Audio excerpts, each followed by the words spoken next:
Assalamualaikum warahmatullahi wabarakatuh.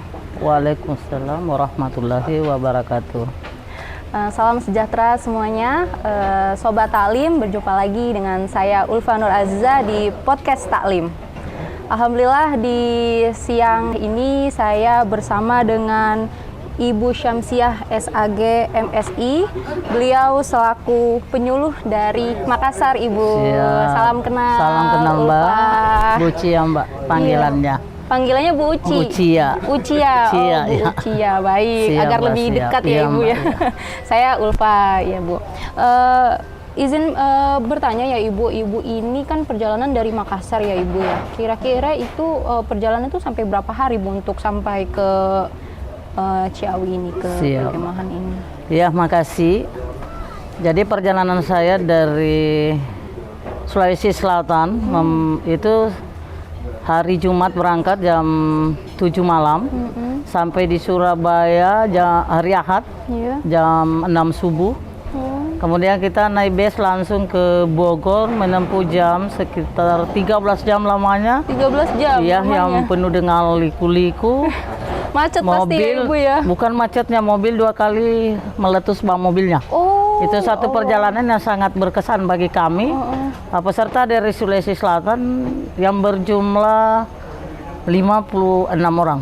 56 orang. Siap. Kira-kira berapa mobil Ibu atau berapa bus? Alhamdulillah satu yang memuat 59. Oh, satu bus ya, Bu ya. Awalnya kita 59, pas mau pemberangkatan hari Jumat ada 3 orang yang sakit mengundurkan diri. Sehingga kita berangkat dengan posisi 56 Oh, sampai di Ciawi Bogor. Sampai di Ciawi Bogor. Alhamdulillah. Sampai dengan selamat ya, Ibu ya. Alhamdulillah, Sampai amin. sekarang bisa mengikuti kegiatan dengan baik. Siap. Semoga semuanya sehat-sehat ya, Ibu. Amin, amin. Sobat Taklim, sebelumnya ya izin menyampaikan saya dengan Ibu Ucia itu sedang berada di kegiatan Kemah Moderasi Beragama Penyuluh Lintas Agama. Nah, yang tadi kita dengar ya, Sobat Taklim ya, Ibu telah 13 jam di perjalanan dengan lika-liku yang sangat Siap. Masya Allah banget ya, Ibu, sampai ban meletus. Itu kayaknya nggak bisa dilupain sih, Ibu ya. Sampai Sangat berkesan karena sangat berkesan berasap sekali. juga. Sangat berasap juga. Teman-teman panik. Ya, tapi semoga di acara ini Ibu happy ya, Happy. bersama teman-teman penyuluh yang lainnya. Siap. Ya, baik. Lalu Ibu, kalau boleh tahu kesan Ibu mengikuti perkemahan ini, Bu, selama 3 hari ya, Ibu ya, sampai besok gitu. Kesan dan silakan pesannya, Ibu, untuk Oke, siap. perkemahan ini. Kesan ya mewakili teman-teman seluruh penyuluh Provinsi Sulawesi Selatan. Mewakili saya kebetulan Ketua IPARI Kota Makassar, Ya, Ibu. sekaligus Bendahara Umum Provinsi Sulawesi Selatan IPARI. Sangat berkesan. Pertama, baru menginjak namanya Kota Bogor yang penuh dengan keindahan alamnya, sangat Iya. menarik. Iya. Sehingga yang tadinya kita stres terobati begitu aja dengan alam yang begitu indah, Betul. sehingga kita sehat kembali lah. Alhamdulillah. Kemudian yang kedua, kesannya ketemu dengan saudara-saudara se-Nusantara, penyuluh se-Indonesia ya, yang begitu akrab, yang begitu bersahabat, yang begitu penuh dengan konsep kekeluargaan, tidak terlepas dari tugas dan fungsi kita sebagai penyuluh yang selalu berada di tengah-tengah masyarakat. Seperti itu, Mbak. Betul. Alhamdulillah, saya senang sekali, Ibu, mendengarnya. Memang trouble-nya mungkin karena hujan ya, Ibu ya, karena kan Kota Bogor ya, Bu iya, ya, kota betul. hujan, tapi dapat mengikuti kegiatan dengan baik, dengan semangat gitu ya, Bu ya. Teman-teman juga sehat semua gitu, dan Siap. teman-teman penyuluh satu Indonesia, seluruh Nusantara ini semuanya saling berbaur ya, Ibu ya. Iya, betul. Iya, alhamdulillah saling berbaur, tidak membedakan gitu ya, Iya, Bu ya, betul. dari kota mana sampai kota mana, betul. seperti itu ya, Ibu ya. Lalu apa yang membuat Ibu semangat mengikuti acara perkemahan ini, Bu? Oh iya, semangat ya yang muncul di pribadi saya untuk mewakili Sulawesi Selatan juga adalah karena pertama kita memang ditugaskan oleh Bapak Kakanwil untuk mengikuti secara nasional. Kapan lagi silahkan berangkat. Bahkan kita dikasih surah izin itu sejak tanggal 28 berakhir tanggal 6. Dan ini cukup besar peluang kita untuk bagaimana melihat perkembangan di daerah-daerah lain, coba berbaur dengan provinsi lain, lihat gimana, termasuk bagaimana perkembangan moderasi beragama di Indonesia. Coba bertukar pikiran, cari pengalaman untuk apa yang membawa oleh-oleh pula, membuat satu perubahan yang signifikan dan penyuluh kelihatan di mana itu IPARI sebenarnya. Jadi saya walaupun hujan sebenarnya seperti kemarin kita pembukaan ya, saya sebenarnya gimana nih, ini kan kita Sulawesi Selatan ya, pakaian sarung, pakaian adat itu kan tidak bisa kena air sebenarnya, itu sarung tidak bisa kena air. Tapi karena kita semangat, kita menghargai keputusan apa yang telah ada di sini, rondong acaranya kita ikutilah apa maunya pembesar kita ikuti walaupun itu hijau. Itu suatu semangat yang betul-betul kita perlihatkan bahwa kita punya kebersamaan, kita punya semangat untuk bagaimana membesarkan IPARI, bagaimana melihat kementerian kita besar di tengah-tengah walaupun itu hujan begitu lebat tapi tidak menyurutkan kemauan kita untuk bagaimana memperlihatkan bahwa kami ini dari provinsi ada loh 56 orang. Iya. Sobat Alim, sebelumnya kegiatan ini mengikut sertakan seluruh penyuluh Nusantara dengan berbagai kostumnya masing-masing ya Ibu ya. Betul. Iya, identitasnya masing-masing. Yang tadi dijelaskan sama Ibu Uci ya, kostum dari Sulawesi Selatan dengan baju bodonya. Nah, dengan baju bodonya yang kemarin tuh saya juga melihat ya Ibu ya, ketika pembukaan itu kan hujan deras ya Bu ya, hujan lebat, tapi antusias para peserta itu sangat semangat Bu. Iya, betul. Pakai jas hujan Ibu ya. Ibu ikut pakai jas ikut. Masya Allah. Sampai pembukaan Prof. Kamarudin Amin ikut. Oh, sampai selesai Ibu? Iya, karena kita pikir kita sudah diutus, ini suatu kebanggaan. Kita kan penyuluh lebih 1000 di Sulawesi Selatan, suatu kebanggaan kita terutus ke sini cuma 56 orang. Iya, alhamdulillah. Saya kira ini harus disyukuri dan harus diperlihatkan bahwa kita diutus untuk mengikuti kemah moderasi. Jadi perlu apapun yang terjadi di sini ya kita ikuti. Itu sudah komitmen yang tidak boleh lepas. Apapun gitu maksud saya. Harus dihadapi dengan semangat ya Bu ya, dan saling memberikan energi positif kepada para peserta yang lainnya. Seperti itu ya Bu ya. Alhamdulillah. Lalu Bu, untuk testimoni dari acara perkemahan moderasi beragama di penyuluh lintas agama ini seperti apa Bu testimoninya? Kan kita kan terbiasa tuh mengikuti acara tuh yang sama-sama ya Bu ya, maksudnya tidak lintas agama. Sekarang kita tuh lintas agama gitu. Iya, bergabung semuanya, berbaur gitu. Bagaimana testimoninya Ibu? Ya, alhamdulillah.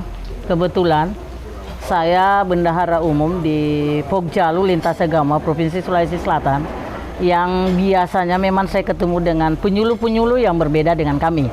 Berbeda dari segi pandangan, berbeda dari segi agama, berbeda dari segi kebiasaan.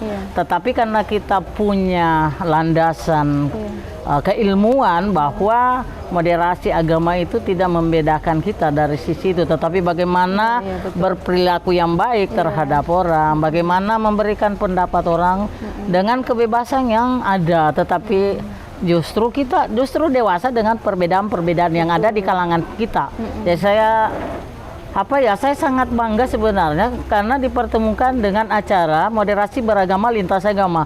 Justru kita bahagia ketemu orang Bali, ketemu orang Hindu, Buddha. Ini suatu keberagaman yang Allah berikan kepada kita sebagai sebuah anugerah. Dan saya pikir itu mendewasakan kita sebenarnya. Apa yang kita tidak paham bisa paham dari kebiasaan orang lain. Oh, ternyata kebiasaan kita selama ini kok salah ya. Oh, kita belajar kebiasaan yang berbeda itu. Bisa diambil nilai positifnya, yang negatifnya ya jangan diambil lah. Betul, sebagaimana moderasi beragama itu kan cara beragama yang di tengah-tengah ya Ibu ya, tidak ekstrim kanan, tidak ekstrim kiri, seperti itu, dan tidak juga mengklaim kita ini yang benar, itu ya seperti itu ya Bu ya. Boleh. Iya betul, seperti itu, dan memang juga tugas kita kan untuk saling memberikan bimbingan gitu ya, agar bagaimana tercipta nuansa yang damai ya, seperti itu ya Ibu ya. Baik. Lalu Ibu izin menanyakan bagaimana kegiatan penyuluhan di Sulawesi atau di Kota Makassar Ibu? Boleh. Ya, silakan bisa diceritakan. Jadi penyuluhan agama kita di Kota Makassar ada beberapa kelompok. Ada kelompok umum, ada kelompok khusus, Ada kelompok dia istilahnya kayak kursus begitu. Nanti dibutuhkan baru kita muncul. Kalau yang binaan umum itu seperti majelis taklim, itu di setiap penyuluh PNS dan P3K itu wajib hukumnya memiliki 5 binaan. Jadi harus memiliki 5 binaan di mana kecamatan dia ditempatkan. Kemudian kalau non PNS itu dua saja karena dia masih non PNS, jadi dikasih keterbatasan untuk memberikan pencerahan. Jadi biasanya kalau non PNS berada di satu kecamatan tetapi karena kapasitas keilmuannya belum sampai untuk memberikan sesuatu, maka saya sebagai Ketua IPARI Makassar biasa melibatkan teman-teman yang sudah senior untuk membantu memberikan pencerahan di tengah-tengah masyarakat. Jadi ada pendampingan ya Bu? Betul, apalagi berbicara tentang moderasi, memahami moderasi beragama itu tidak segampang membalikan telapak tangan. Betul sekali. Iya. Karena ini akan membuat kita berpikiran, merubah pikiran kita dulu, karena orang masa agama, padahal bukan agama yang dimoderasi, tetapi pemikiran kita tentang bagaimana menghargai pendapat orang lain, bagaimana memberikan pendapat bahwa di semua agama itu ada nilai baiknya, ya. Jadi bukan menentukan bahwa saya lah yang terbaik, bukan itu. Jadi itu persepsi kami seperti itu, Mbak. Baik, terima kasih Ibu penjelasannya. Jadi sebenarnya yang dapat saya simpulkan dari pendapat Ibu itu bukan merubah agamanya ya Ibu ya, bukan, tapi pemikiran masyarakatnya, dan perilakunya, dan Mbak. perilakunya, bagaimana bermoderasi seperti itu. Bukan agamanya yang diubah, agamanya yang disalahkan, bukan, tapi bagaimana pemikiran masyarakat sekitar, ya seperti itu ya Bu ya. Bahkan bisa dicontohkan bukan saja di kalangan halayak umum, tetapi bagaimana moderasi itu bisa kita perlihatkan dalam lingkup keluarga kita. Bagaimana menghargai pendapat pasangan kita, bagaimana menghargai pendapat anak kita. Kalau kita memaksakan kehendak kita terhadap anak kita, saya kira pelanggaran moderasi juga dan pelanggaran HAM. Saya kira seperti itu, Mbak. Iya, betul sekali Ibu. Namun izin bertanya Ibu, kan kalau misalkan PNS itu kan 5 ya Bu ya, 5 binaan. Untuk non PNS kan 2. Jika memang belum mencapai sampai 5 atau belum mencapai 2 itu bagaimana Bu? Atau nanti akan dibentuk? Makanya harus membentuk kelompok baru. Makanya ada namanya pembentukan kelompok binaan baru. Jadi kita bentuk, kalaupun dia tidak mampu di situ, kita fasilitasi senior-senior akan membantu mendampingi. Kan tidak mungkin kita lihat-lihat juga kalau salah kan, kita dampingi, minimal dia jadi moderator atau protokol, apa yang dia bisa bawa pada saat itu.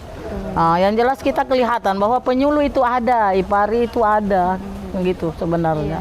Setelah tadi pemaparan dan penjelasan bagaimana di Makassar, seperti ada binaan, yang PNS itu ada 5 binaan, yang non PNS itu ada 2 binaan gitu. Selain binaan Ibu, mungkin ada yang lain seperti pelatihan-pelatihan lain atau kegiatan lain? Banyak. Boleh Ya oleh.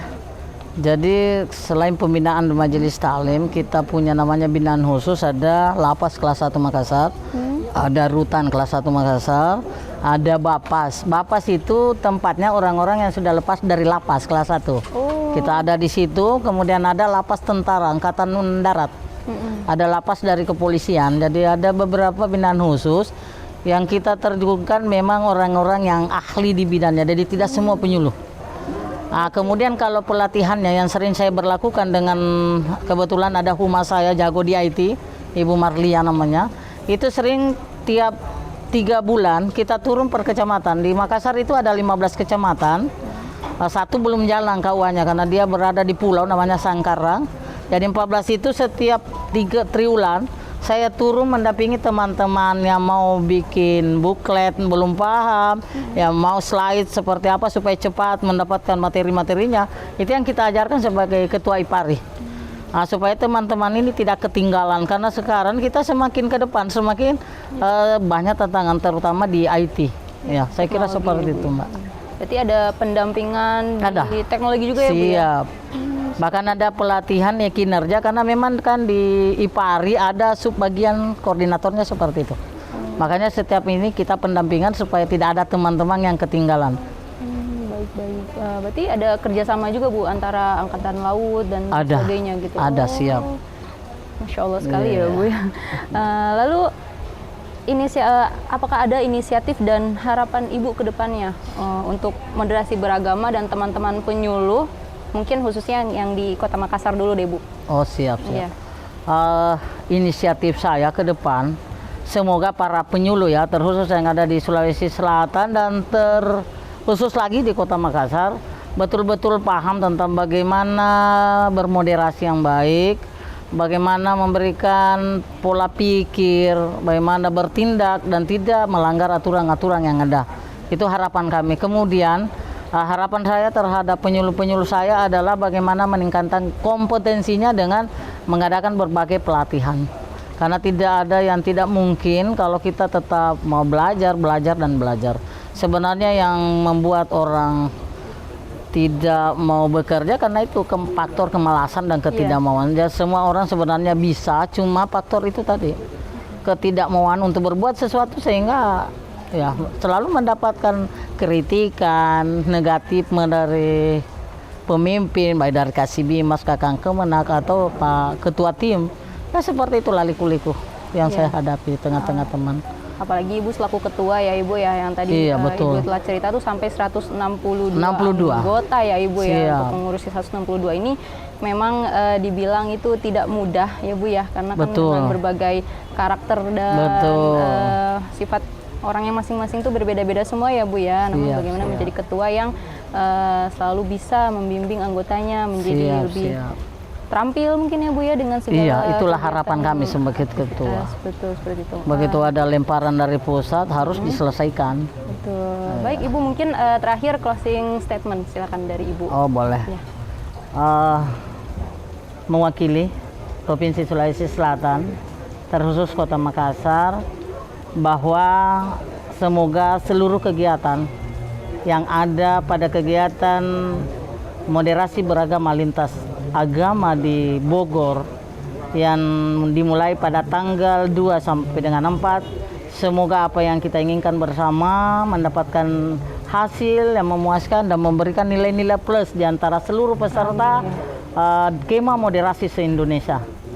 Dan semoga moderasi beragama bisa berkembang di tengah-tengah penyuluh, karena dialah sebagai tombak dan ujung jari manisnya Kementerian Agama dalam menyampaikan info-info terbaru dan terkini di tengah-tengah masyarakat.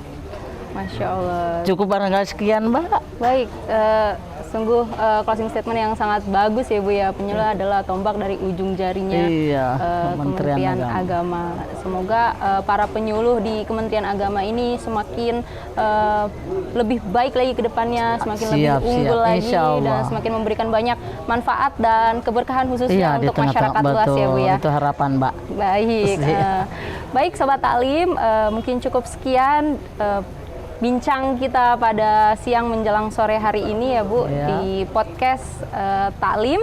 Saya Ulfa Nur Aziza dan Ibu Samsi Halik SAG MSI. Ya, kami berdua undur diri. Assalamualaikum warahmatullahi wabarakatuh. Waalaikumsalam warahmatullahi wabarakatuh.